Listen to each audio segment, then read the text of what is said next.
നമ്മുടെ അടുത്ത നീക്കം എന്താണെന്ന് സ്വന്തം നിഴലിനോട് പോലും പറയരുത്. രാവിലെ മുന്നിൽ നിൽക്കുന്ന നിഴൽ പോലും കുറഞ്ഞ സമയം കൊണ്ട് പുറകോട്ട് തെന്നിമാറും.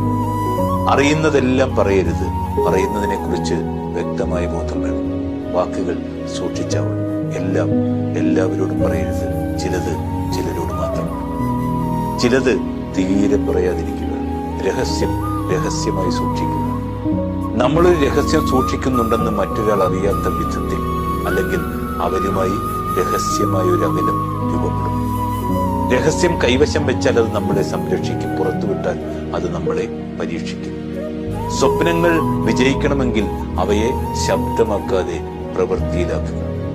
ജീവിതത്തിലെ വലിയ വിജയങ്ങൾ പലപ്പോഴും രഹസ്യമായി വളർന്നു വരുന്നതാണ്. നിശബ്ദതയിൽ സൂക്ഷിച്ച രഹസ്യമാണ് വിജയത്തിന്റെ